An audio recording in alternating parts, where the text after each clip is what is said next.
এই নাগরিক সমাবেশের সম্মানিত প্রধান অতিথি বিএনপির ভাইস চেয়ারম্যান জনাব শামসুজ্জামান দুদু প্রধান বক্তা হিসেবে উপস্থিত আছেন। বিএনপি চেয়ারপারসন উপদেষ্টা মন্ডলীর অন্যতম সদস্য জনাব হাবিবুর রহমান হাবিব ভাই বিশেষ অতিথি হিসেবে উপস্থিত আছেন। বাংলাদেশ লেবার পার্টির সংগ্রামী চেয়ারম্যান লায়ন মোহাম্মদ ফারুক রহমান, সাবেক এমপি লিংকন ভাই, জাকপার যুগ্ম সাধারণ সম্পাদক আসাদুর রহমান খান, মুক্তিযোদ্ধা দলের সংগ্রামী সাংগঠনিক সম্পাদক মিয়া মোহাম্মদ আনোয়ার, জিয়া রহমান সমাজ কল্যাণ পরিষদের সংগ্রামী সভাপতি গিয়াসউদ্দিন খোকন ভাই সহ জাতীয় নেতৃবৃন্দের সংগ্রামী শুভেচ্ছা। বক্তব্য দেবেন প্রধান অতিথি। আমি দুটি কথা বলে শেষ করতে চাই। আমরা দেখলাম ইসরায়েলের সেই বর্বরচিত গণহত্যা, সেই গণহত্যা কুকুরের বিবেক নাড়া দিয়েছে, কিন্তু ইসরায়েলের বিবেক নাড়া দেয়নি। আজকের এই নাগরিক সমাবেশ কোন দলের সমাবেশ নয়। আজকের এই নাগরিক সমাবেশ কোন ধর্মবলী সমাবেশ নয়।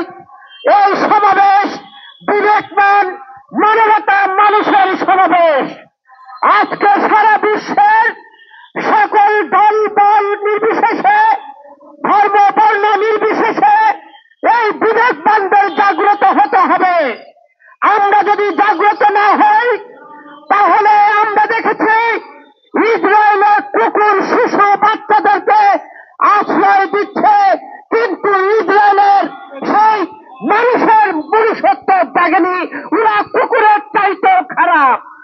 যেটা আজকে বিশ্ববাসী আপনাদের মতো সাংবাদিকদের কারণে আমরা দেখতে পাচ্ছি। আমরা দেখলাম সেই সাংবাদিক ভাইদেরকে তারা জীবন্ত পুড়িয়ে মেরেছে। এটাই হলো ইসরায়েল।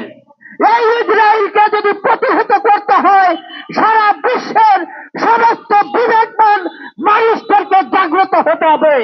যদি জাগ্রত না হয় তাহলে দিনের পর দিন আমাদেরকে এইভাবে ওরা নিষ্পেষিত বর্বরচিত হত্যাকাণ্ডে ওরা মেতে উঠবে।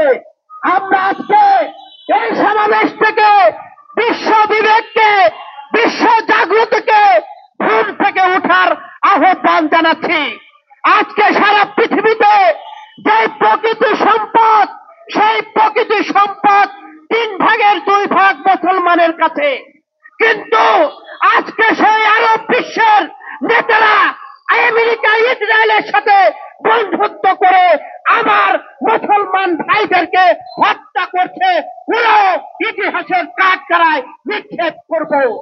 আগামী দিনে এই বিশ্ব বিবেক জেগে উঠবে।